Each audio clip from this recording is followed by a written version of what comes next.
This is me, for those of you who don't know yet. If you want to email me, here are my contact details. The room number is the teacher's office on the first floor. Right. And you can also find me on Hint, of course.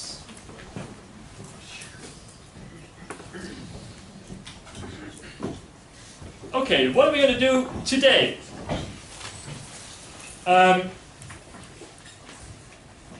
I'll briefly talk about what this course is about so you know what's expected of you, and then we will talk about how to divide sentences into different parts. That's basically today's lesson.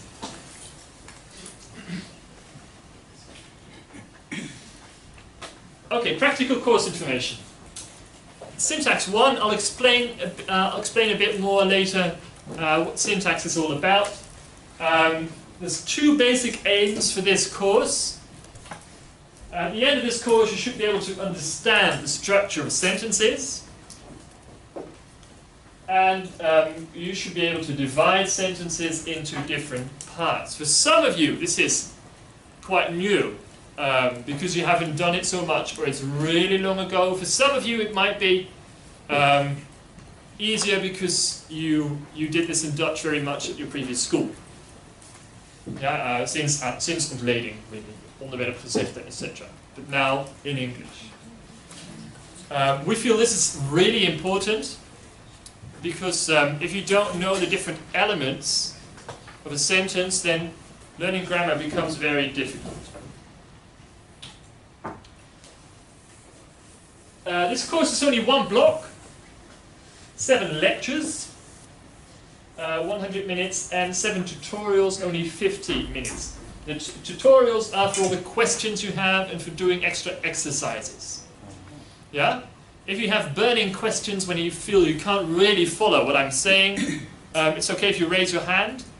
Other questions should be reserved for the tutorial. What do you need for this course? A syllabus, which is on NatSchool again. The reader, which contains a text that you need to read, and exercises which are also available on NatSchool. Those of you I teach language skills. Language skills doesn't require much note-taking, it's more doing stuff. Syntax requires a lot of note-taking, yeah? So make sure you take notes while I'm speaking. Make sure you're registered in Osiris. Most of you, I expect all of you will be registered. If not, just check whether you're registered for this course so you don't run into any problems. Print the syllabus, that's obvious, and do the homework. Nothing to worry about, really. There's a test at the end of block 1 and a retest at the end of block 2. Nothing to worry about, really. Some people find this difficult, some people find it easy. It just depends. It just depends on your pre-knowledge, or whether you can do this more easily or not. If you do the work, most of the time people are able to pass this course. Okay. If you do the work, so if you do the homework every week, pay attention, come to classes, most people pass the course in one go. Of course, there's always people who fail. But if you put in effort, then there's no good reason to fail, unless you find this really difficult, then sometimes people fail as well. But there's nothing really to worry about. My experience is people find it difficult to know how to study for university courses anyway. This is my idea of how you should study for syntax. If you look at the number of credits, this is 2 credits, 2 ECTS. This means, besides studying for the exam, going to classes, there's about 2 hours, slightly more actually, but about 2 hours of self-study you need to do at home. I think you should be okay with 2 hours of self-study. Some people need less, some people need more. That's up to you. Is the camera okay? Yeah, it is. Okay. Make as many notes during class as possible. Review the material at home after each class.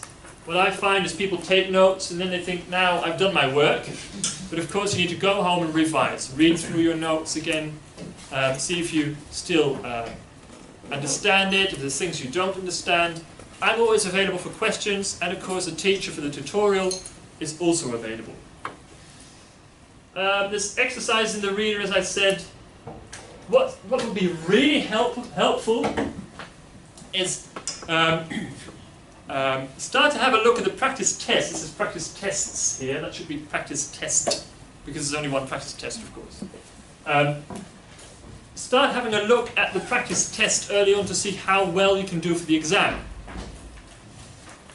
If you find a lot of trouble with the practice test on that school, then you might have to do some extra work. And just practice sentence analysis, zinsopdeling. That's what we do for this course. You can always look for any text on the internet or any book or a newspaper and see if you can analyze sentences. Right, this is how to study for this course. Now, we've covered the course information. Let's talk about what is syntax and why should we study it. Does anyone know what syntax is? Well, I've already told you really. It's about the structure of sentences. So I'm going to ask you. Syntax is about the structure of sentences. You need to know about the structure of a sentence. You need to understand how that works, otherwise grammar becomes much more difficult. So the tenses, etc. Syntax is part of grammar. You could compare syntax to looking at the different parts of a bike. Yeah, here's the bike disassembled. When you put all these pieces together, that's a bike. You can take the bike apart and then you have separate pieces and group them. So there's 2 wheels, there's 2 pedals here, there's spokes, there's a tire, 2 tires here, there's a frame. So you can talk about a bike in those terms. You can think of a bike as different parts that can be grouped, or a bike as a whole. And that's what we do with syntax when we look at sentences.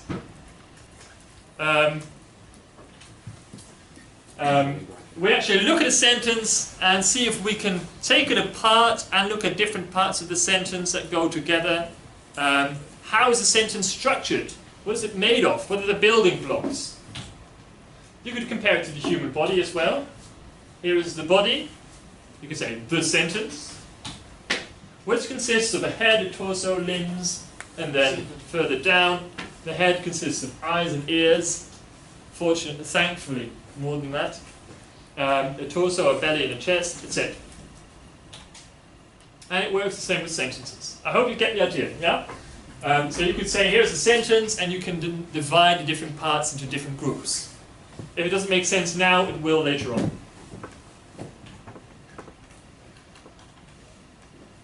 Yeah, so here is a sentence. Sentences could be divided into parts. That's a sentence. And then one part is sentences, another part is could be divided, and another part is into parts. Yeah? That's the idea of syntax. We look at a sentence and analyze it, disassemble it as it were, to understand what the structure is. So, now you know course information and what syntax is about and why we should study it. Or at least I hope you do. If not, then come to me later and ask me any questions. Right. So that's what we're going to do now. We're going to look at a sentence or sentences and see how are they structured. What are the different parts of a sentence? Now there's different ways to look at that. And we'll keep it easy to begin with. We'll just look at the words first. Of course, a sentence consists of individual words. If I ask you, what are the different parts of a sentence? One way to look at that is to divide the sentence into its different words.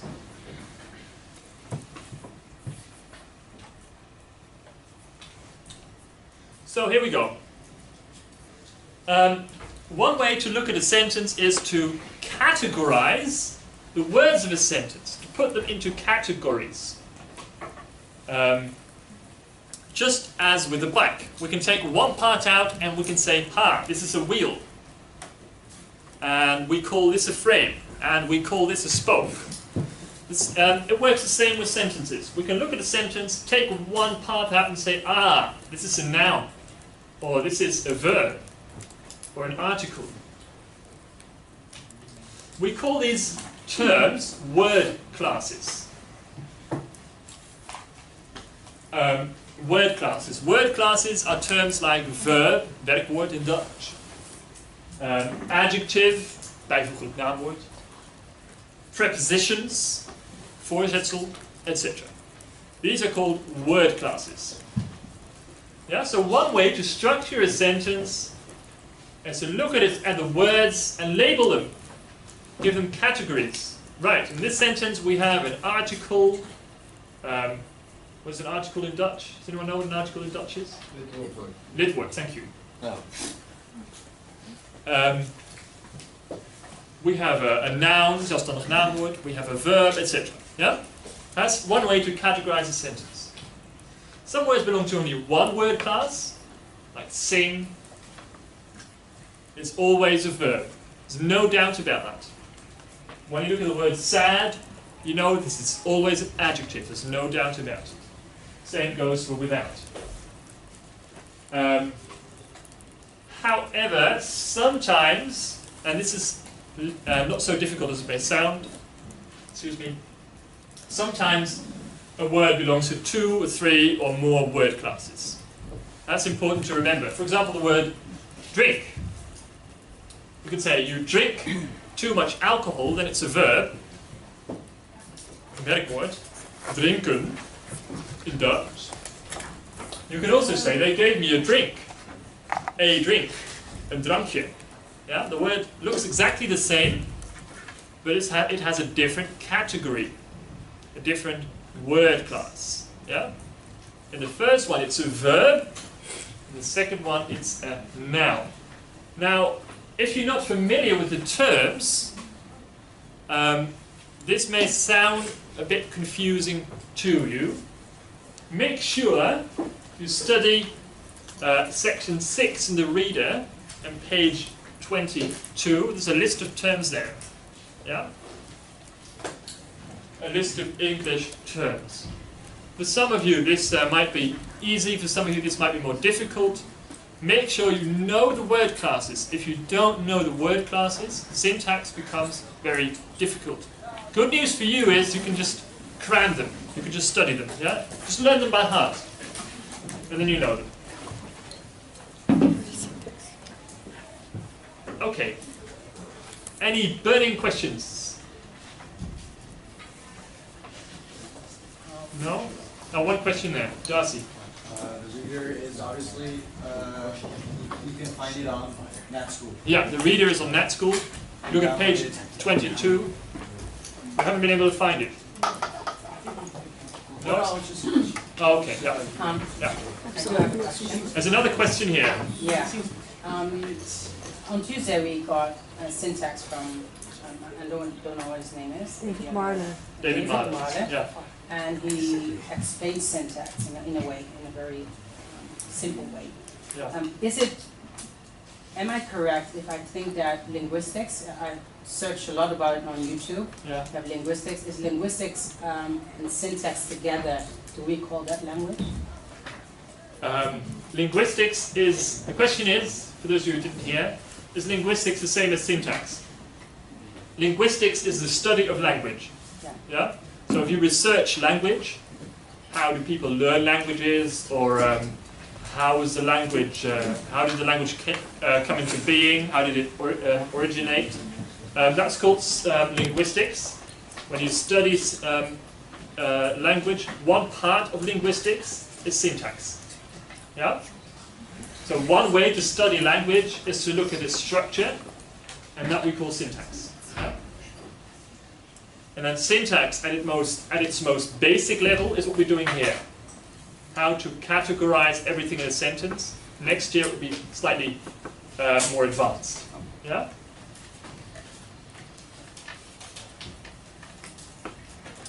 You don't need to learn every single word with this word class. That's impossible. Word classes can be recognized by their forms. For example, fantastically, because of the ly, in 90% of cases, you know this is an adverb, bijwoord. Yeah? Most of the time you have to look at the position in the sentence, as with the word drink. They drink too much alcohol because it comes after the word they, you know, this is a verb, a werkwoord. Yeah?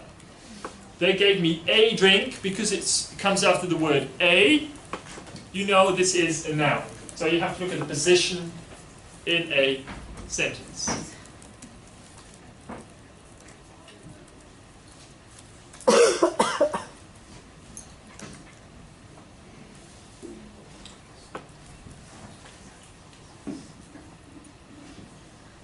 I see quite a few people writing a lot. See if you can use abbreviations and diagrams, arrows, etc. as much as possible. Otherwise, if you copy literally everything that's on the PowerPoint, then you don't have enough time. And that's not necessary because the PowerPoint will be on that school. Note taking helps you to remember stuff.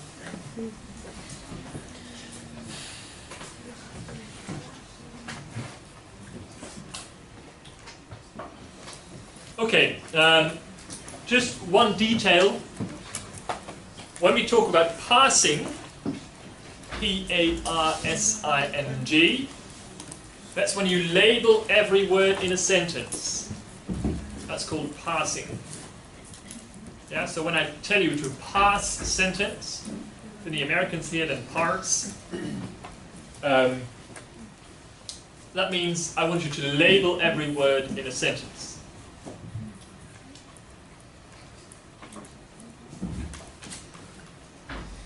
For example, here's a sentence we looked at. My new neighbor is odd. My, we call a possessive pronoun. You don't need to copy all this, by the way. This is just an example. Otherwise, you keep writing and not listening. New is an adjective. Neighbor is a noun. Is a copular verb. Koppelwerkwoord. Odd is an adjective. Yeah? Questions so far? Yes. What would One question here, yeah? In the sentence, they drink too much alcohol. What would be much? Much. Does anyone know what much is? An adjective? No. Quantifier. It describes a quantity of something. Yeah? Hoeveelheid. Quantifier. Q-U-A-N-T-I-F-I-E-R. Come again. Q-U-A-N-T-I-F-I-E-R. Quantifier. Okay, here is an exercise. Ja, wij moeten van tevoren wel allemaal iets aan Time's up. maken. I'll give you the answers. Meneer? Just a question. Ik ken de woorden nog niet helemaal in het Engels. Kunt u het dan ook gelijk zeggen in het Nederlands? I'll try my best, but I don't know it for everything. In fact, the question is, can you repeat the words in Dutch? In fact, I'm not in favor of that. First, because I don't know all the Dutch terms. Second, because Dutch and English grammar are different. So if you keep comparing it, you'll get confused. Okay. Yeah? Yes. One remark in advance. The reader, I think unfortunately, uses abbreviations which are not always clear. Yeah? Like I got questions from quite a few people. What does comp mean? It means compound. Compound means consists of two parts. You have a question? Yeah, no, that is with that. And the list of terms of phrasing, it says the complete words. Oh, okay. There's a list of terms for passing on that school. Thank you. And these gives you the complete terms. This gives you the complete terms. If you're still in doubt, you can always consult a dictionary, and it gives you the word class right at the beginning. You is a personal pronoun. Personal pronoun. And that speaks for itself. Eh? Personal, you has to do with a person.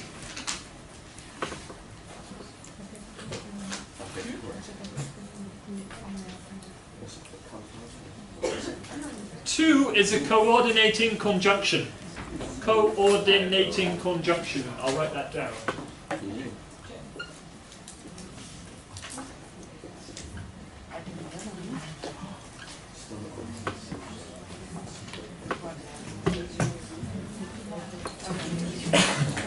Coordinating conjunction.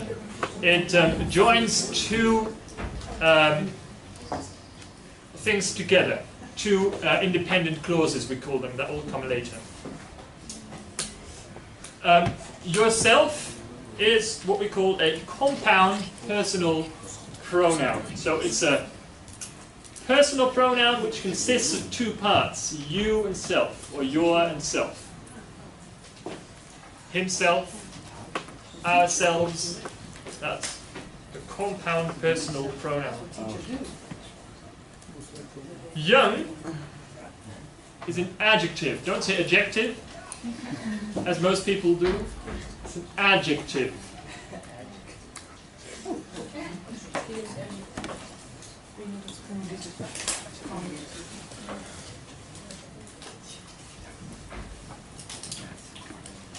Five is a preposition, in.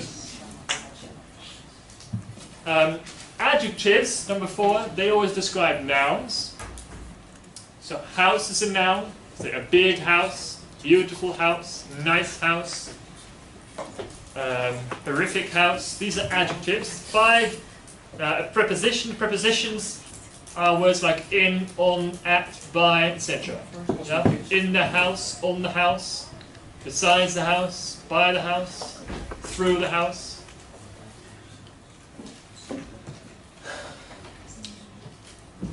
Is left and right and also? 6, sorry? Left and right also? Or Left and right are not prepositions. No, no, you can't put them in front of a noun. I think they are adverbs. Yeah. No. left line, right line? Definite article number 6. A or an is an indefinite article. Indefinite means you don't know which. Undefined, onbepaald. Definite means it's clear what you mean. The. Number 6. The inside.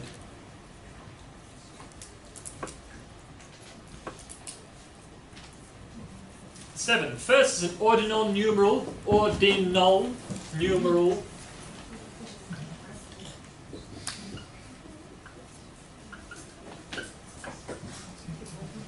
Numeral is another word for number.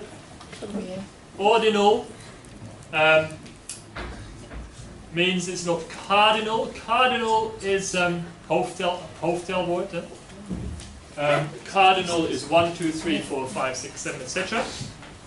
Ordinal is first, second, third, etc. 8 is a lexical verb.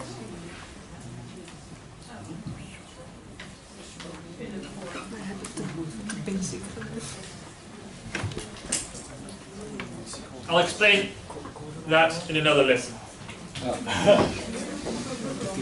And 9 is a coordinating conjunction again. And 10 again is a lexical verb. Lexical? Lexical, yeah. I hear people start talking. Please don't, because otherwise everyone starts talking and I have to shout even more. If you find this difficult, make sure you study this. Word classes is the, I think, the easiest part of this course because you can learn this by heart. Yeah? Syntax has a lot to do with understanding things. Of course, you can study for it, but you need to grasp it, understand it. Word classes you can just study. You can just learn them by heart. How many Question. word classes are there? I don't know. The question was how many word classes are there? I said I don't know. No idea.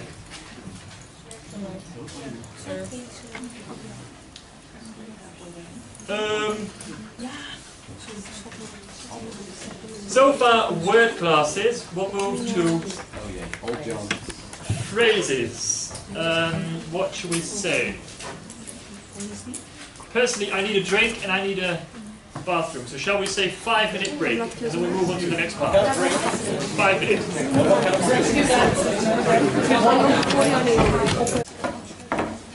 Several people said to me, all this sounds rather new to me, all the terms, I don't know, they're all unfamiliar to me, those English words. I can imagine, because even if this is not new to you because you know how it works in Dutch, it doesn't mean you know how it works in English. I'm conscious that I'm throwing a lot of terms at you. That's why this is called a lecture or collation.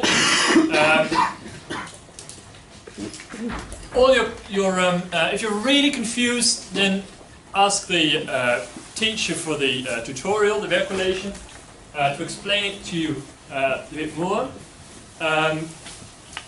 When it comes to the terms, the word classes, it might actually help you to go online and just do some extra practice.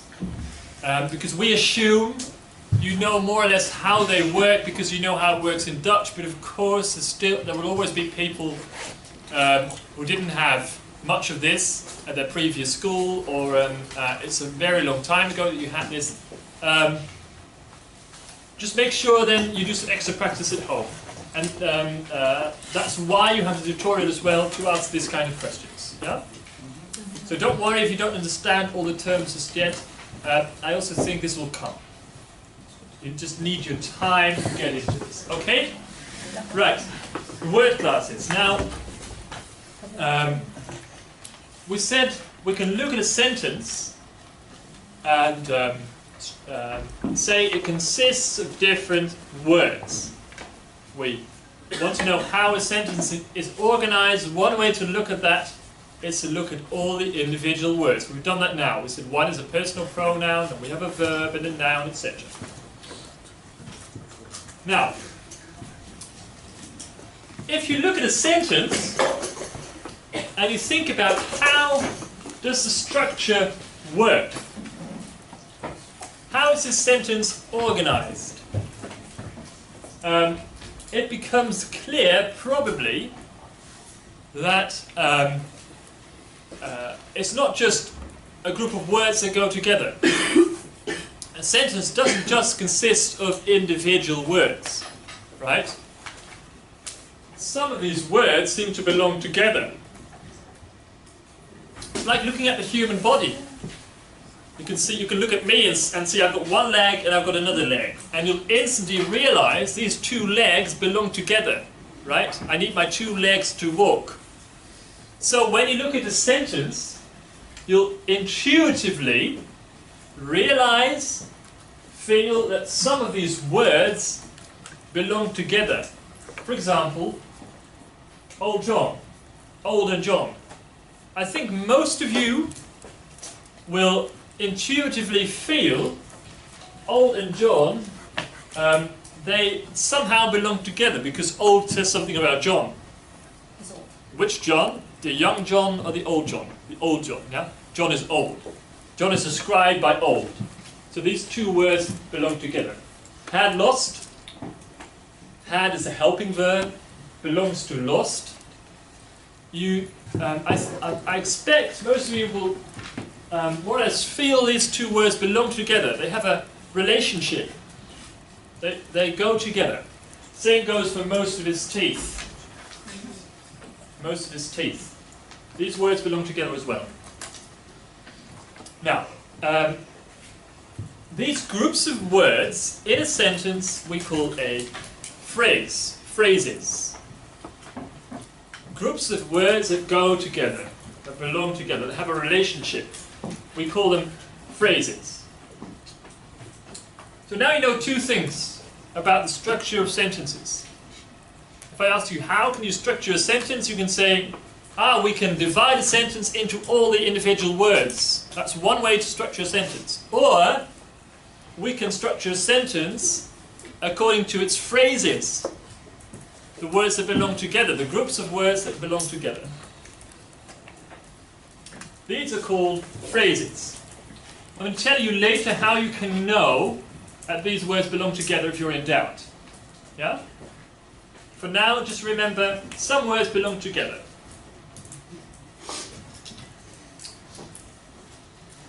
These phrases have a name, a label. And they're given a name after their most important word. And the most important word is called the head. So here are two words which I feel belong together. Old and John. Just a second. John here is the most important word. Why? Well, we're not talking about old, we're talking about John. And John happens to be old. Yeah? Lost in these two words is the most important one. So we're not talking about had, we're talking about lost. And here, we're not talking about most or his, we're talking about teeth. That's the most important word in that phrase. Here, the most important word is a noun, John, a proper noun. Names are proper nouns. Here, the most important word is a verb, and here again, the most important word is a noun. So we have a noun phrase, a verb phrase, and another noun phrase. Now your question, where were you? No, Yeah. because old John is also an adjective phrase, right? Why? Because old is an adjective. Okay, that's a good question. Question here is, old John is also an adjective phrase, because old is an adjective. Is that right or is that wrong? Is there anyone who can answer that question? I'd like to see your finger. Yeah. Well, I think it's wrong because John is the head. Okay. So you know John as a word on its own, it's a noun? A noun, yeah. Yeah. Okay, thank you. Very good. Yeah. Yeah, you understand? So John is the head. That's why old is less important. So in this phrase, John is most important. So old John is a noun phrase. I'm not sure whether there's people who've done syntax in an advanced level, then you know that there's something else as well. But don't worry about that. Question? Then does that mean that the head is not always the last word and that it's just... No, the head is not always the last word. No. No. Old John, who lives in Rotterdam, is one phrase. Yeah? It's still a noun phrase. Yeah?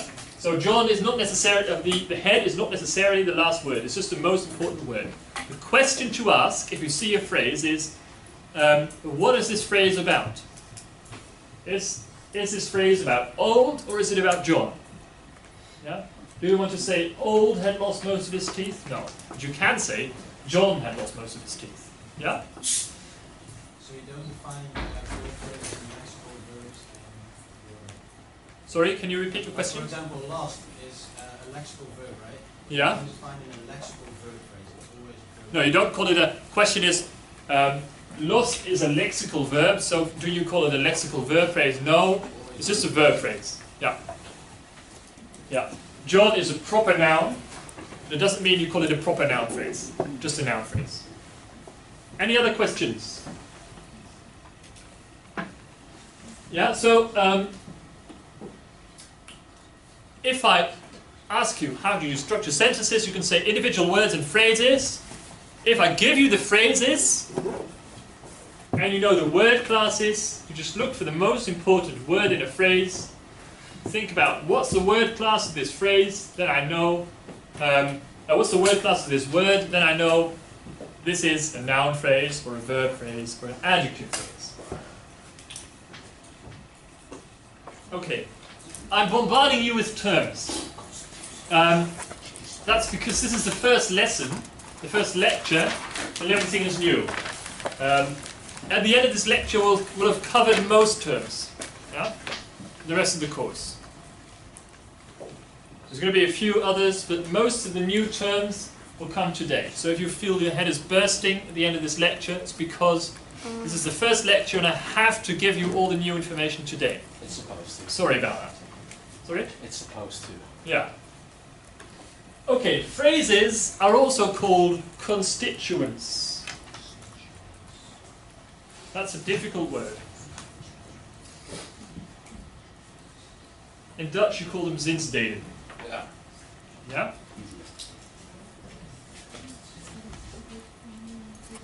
Now there are different kinds of constituents, and a phrase is one of them. Yeah, so constituent is the umbrella term, and one kind of constituent is a phrase. So there's different kinds of constituents, and one of those is a phrase.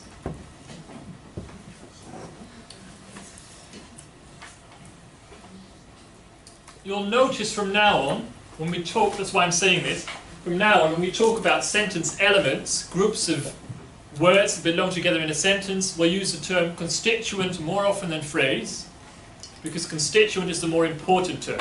A phrase is just a kind of constituent, yeah? So from now on I use the word constituent more often. It's a nice word to remember though, constituent, to impress the people.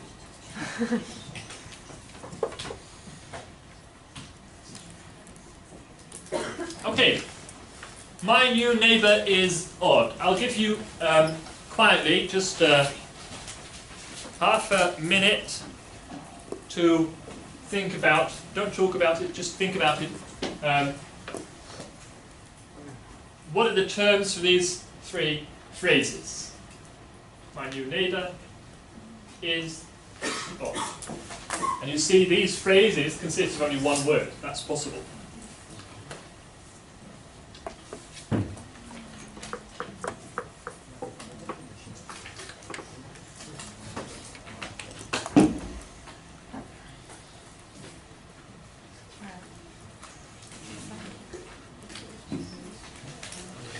Okay, here are the answers.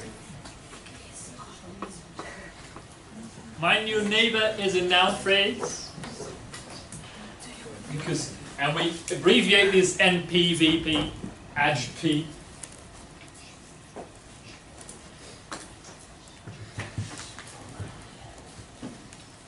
And use those abbreviations in the test as well, by the way.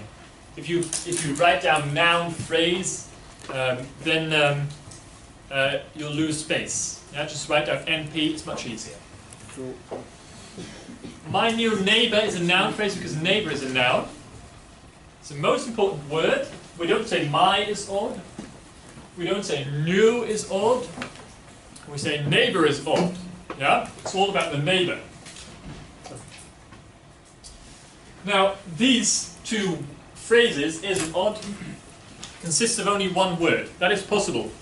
Yeah? In that case, the phrase just has one word, and then it's easy. Is a verb, and odd is an adjective, so is a verb, but it's also a verb phrase. Yeah? If that sounds confusing to you now, don't worry, you'll understand it better later. Yeah? I got a question. You have a question? Phrases are also sentences who are belonging together, right? Phrases are words that belong together within a sentence. Yes, but is odd can be one word. Yeah, that's what I just said. A phrase can just be one word. So Yeah. sometimes it's not two words that belong together, it's just only one word. And that will become clearer later. Oh. So if you think that's confusing now, Yeah. just leave it. Okay. Yeah? What was an ADJP? Adjective phrase. By the way, there might be quite a few moments in these lectures that you think, I don't get this. And it's quite possible that I will say this will come later, and that's true. For syntax, there's a lot of steps you take in your thinking. And sometimes you don't understand something yet because that's another step we need to take. Yeah? And it will just confuse you if I then explain, if I then answer your question. So sometimes I just won't answer your question to avoid confusion. And then I'll tell you, just wait and see.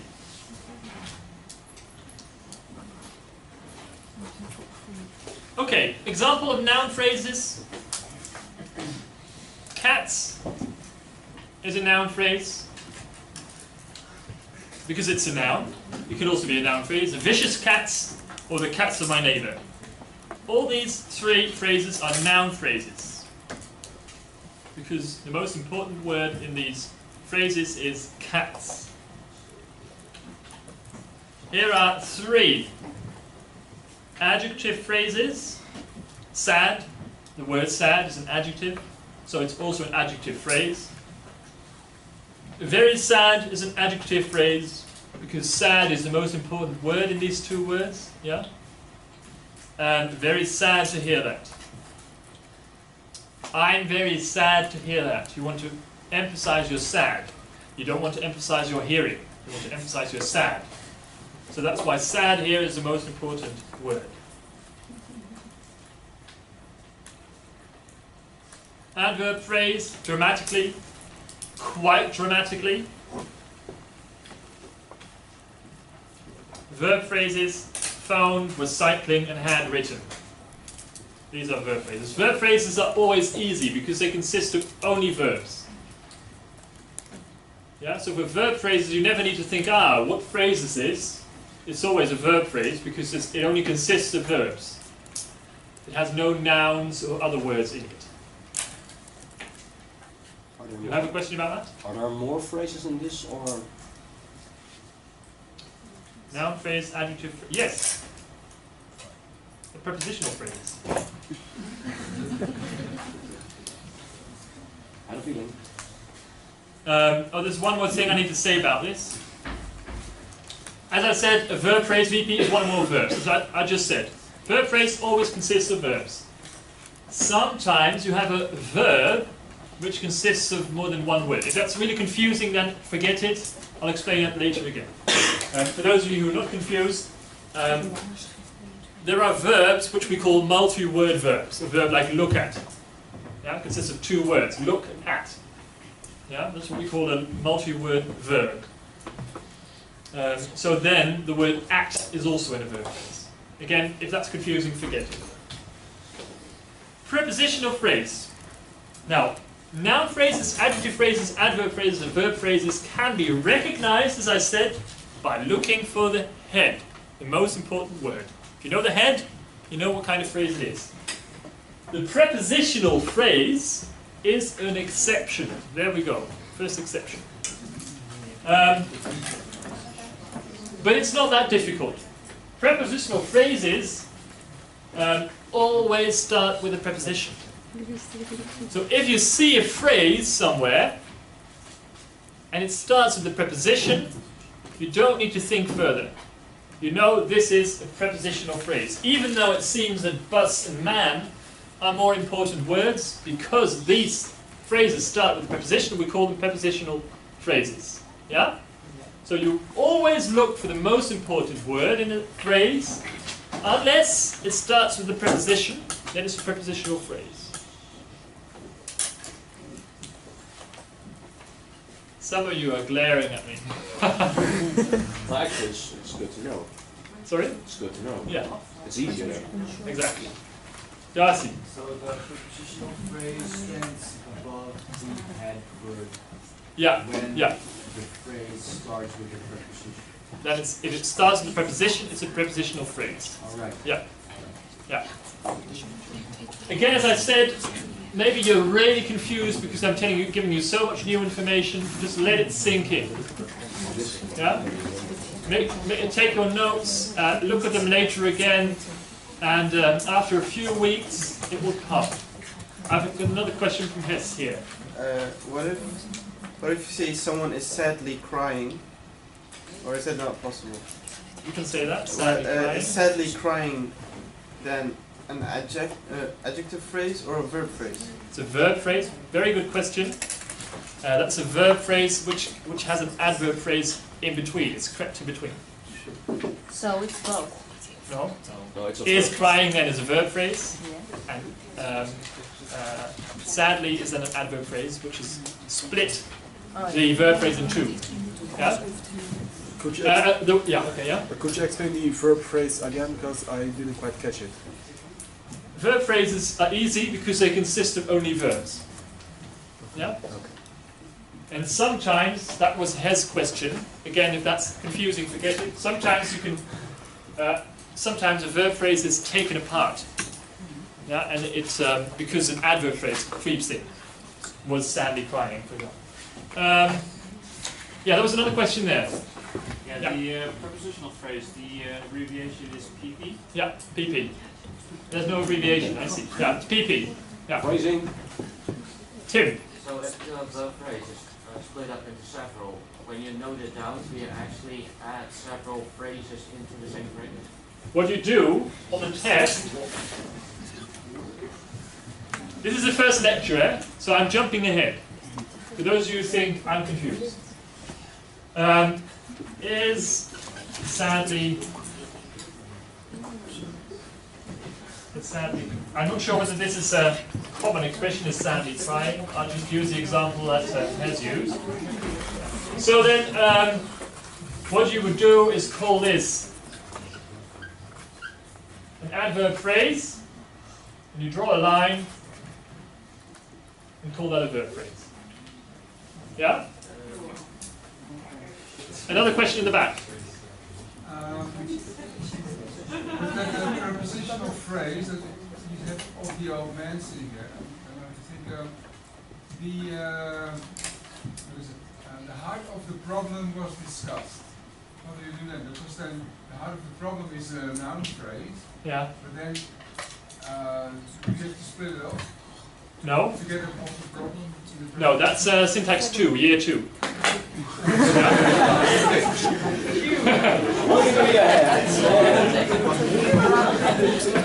It's a very good question, though. That's syntax 2, phrases within phrases. It's a prepositional phrase within a noun phrase. Now, so just call that a noun phrase.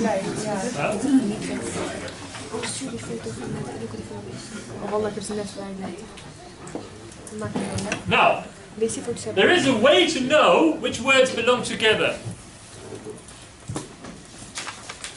So if you look at a sentence and you think, I'd like to separate the sentence, divide the sentence into different phrases, but you're not quite sure if a group of words belong together, then there's a test through which you can find out.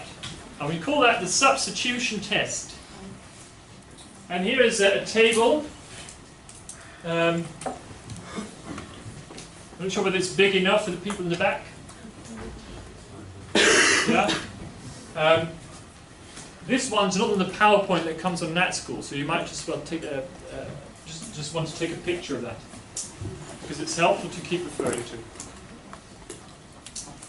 So, a noun phrase can always be replaced by a pronoun. A prepositional phrase, I'm using abbreviations there and then I stop, I don't know why. A preposition, it says preposition phrase, either preposition phrase or prepositional phrase, I don't mind. A prepositional phrase can be replaced by there, then, here, and that sort of word. Adjective phrases can be replaced by adjectives, adverb phrases by adverbs, and verb phrases by verbs. So the heart of the problem is discussed.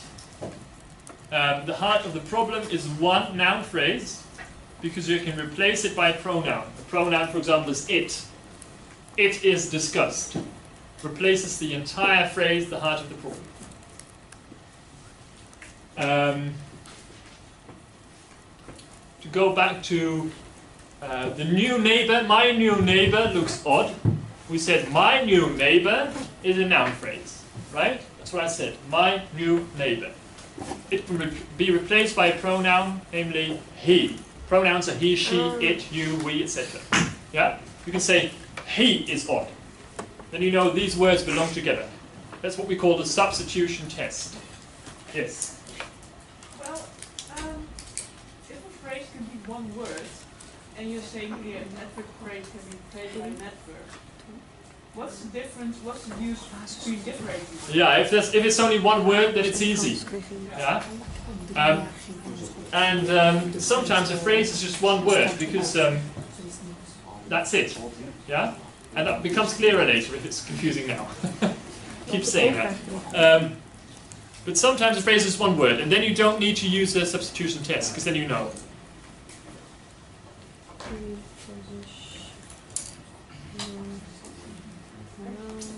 Okay, I'm going to the next slide. If you haven't copied this yet, then do so later.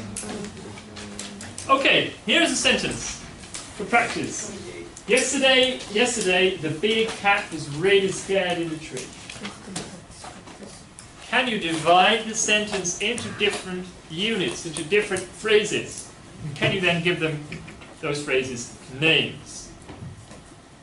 See if you can do this in 5 minutes. Okay, time's up.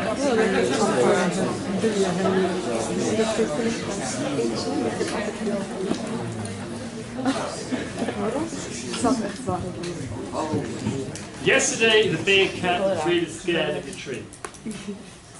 Okay. The first one's easy because it's separated by a comma. Yeah, and you can't. Yeah.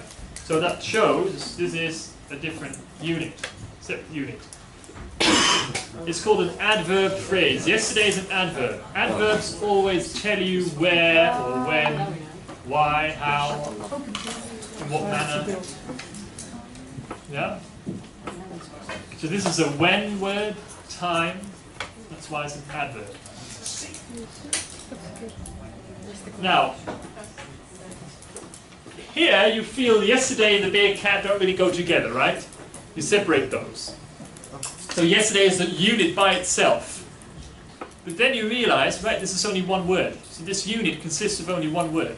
So here you have a phrase which consists of only one word. And that's possible.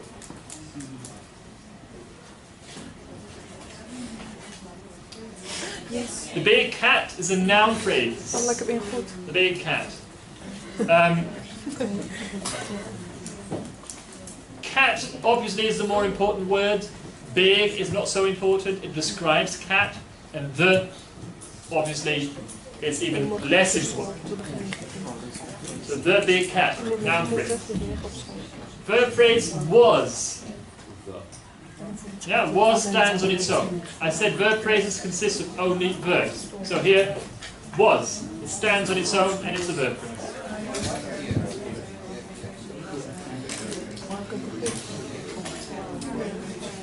Yesterday, the big cat was really scared in the tree.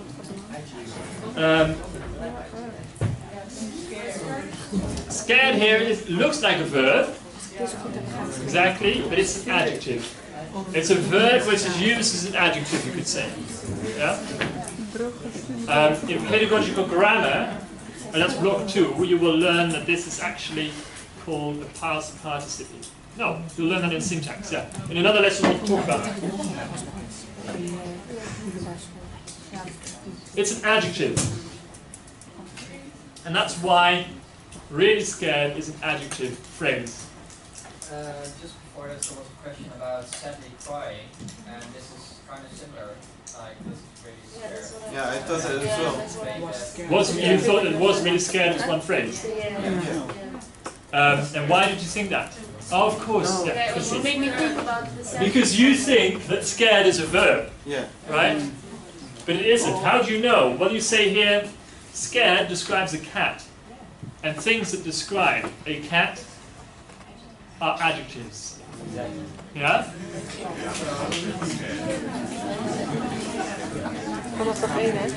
Can we, can we quiet down, please? Als zij mij appt op sms. No. Crying is a verb. Yeah, crying here is a verb. It's a good question. Why is you say the crying boy? Now you got me. De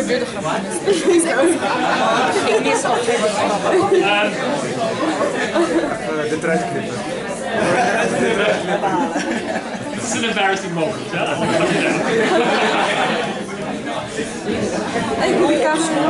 Right. I'll come back to your question. Is it okay?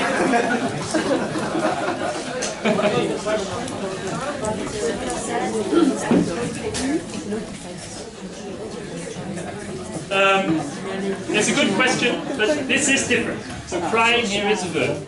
But I'm coming back to your question next week. Yeah? So really scared is an adjective phrase.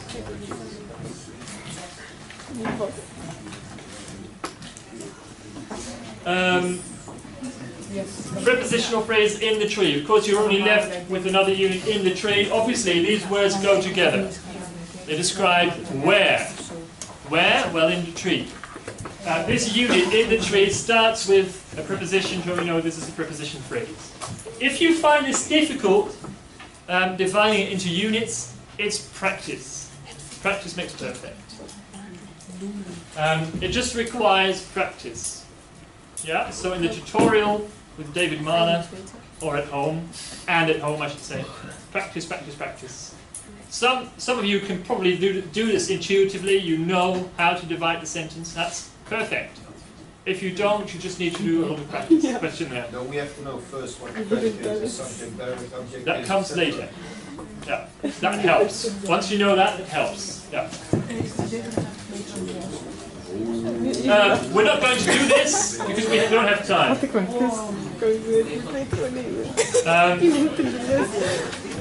Here's an exercise labeling the phrases.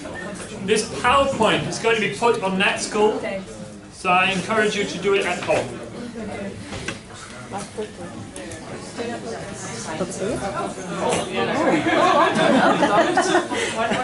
Now you can look it up on Nat School. That's going to be easy. Okay, if I can have your attention for 10 more minutes. People are getting noisy, we're almost finished.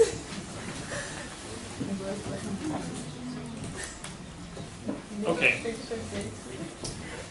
We've talked about word classes, we've talked about phrases, and now the last thing, and then we're done, we talk about functions.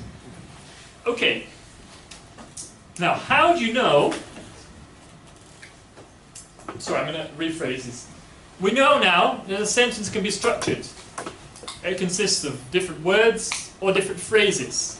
But talking about structures of sentences, that doesn't really explain why this sentence is wrong. Had lost old John most of his teeth. It contains all the words, right? But just in a different order. The phrases are together. Had lost is a phrase. Old John is a phrase. And most of his teeth is a phrase. But still, this sentence is wrong. So we don't have an explanation for that yet. However, constituents, as I said, phrases are a kind of constituent. Constituents don't just have a label, a name. We don't just give them labels for fun. They also have a function. They're in the sentence for a reason. Like the different parts of a bike or a house. So, a bicycle, for example, has something called a saddle. Yeah?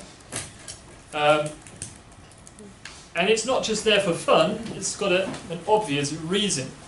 Never try cycling on a bicycle without saddle, which is rather painful. The same goes for a house, right? The roof of the house is there for a reason, to keep out the rain and the wind. And if you turn it upside down, it doesn't work. The same goes for a sentence. The constituents in a sentence are there for a reason.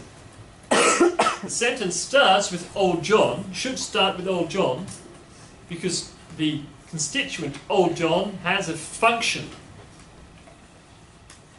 It tells you who the sentence is about. This sentence that we're going to utter is about Old John. And when you want to say what something is about, that constituent always goes to the beginning. It's called the subject, and that comes next week. But because these constituents have a function, we have to put them in a particular place in the sentence, either at the beginning, or the middle, or the end. We can't just swap them round or mix them up, because the sentence becomes meaningless.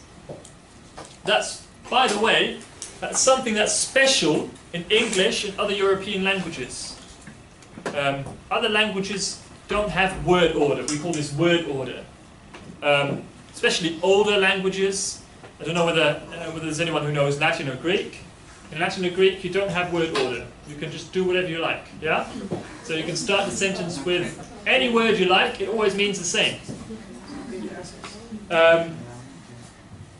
So this is something which is special for English. English has word order, which makes it much easier to figure out what the sentence means. Because in Latin or Greek, you have to figure out what do the words look like, whether the endings, is this a subject or not. In English, it's easy. If it starts at the beginning of a sentence, it's most likely to be the subject, or an adverbial, that comes later. So functions tell us who did it, what happened, where it happened, etc. And that's why constituents have a fixed place in a sentence. Yeah? So now we know we can structure sentences according to their word classes, but we also know that words are not just individuals. They can belong together, so they are phrases. We can even give them names. And then thirdly, we also now know these constituents are there for a reason. We have to have them in a particular place because they have a function. For example, Old John tells you who this sentence is about. So here's an example. Who lost something? Old John lost something. Yeah. The question to the word who is the subject most of the time. Who lost something? Now, you don't need to remember this yet. Yeah, I'll tell you more about this next week. Old John is a subject which tells you who lost the teeth. It comes first. What happened to Old John? What happened is the predicator, the verb phrase. He lost something. The predicator always comes after the subject. And what had he lost? He'd lost most of his teeth. And the answer to that question is called the direct object, David Vorwerk, which comes next after the predicator. Yeah? These terms will come in another lecture. Just to give you an idea, everything in the sentence is there for a reason.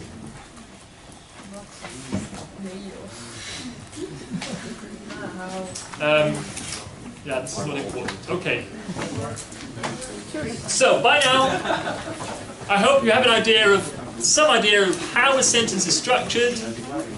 Remember, can I have your attention for 2 more seconds? Remember, you should differ between functions and labels.